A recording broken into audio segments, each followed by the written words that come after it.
for the function given by f of x equals x squared for x less than 0, 3x minus 5 for 0 is less than or equal to x is less than or equal to 2, x plus 7 for x is greater than 2, find A, f of 0, and B, f of 3.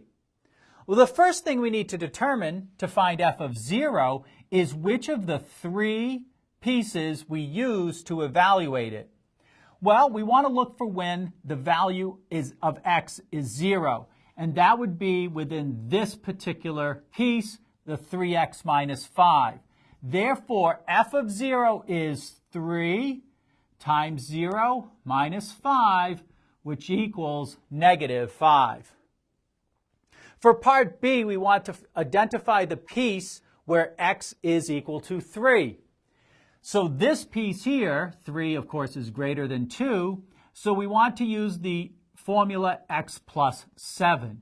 So f of 3 would be 3 plus 7, which is equal to 10, so f of 3 is 10.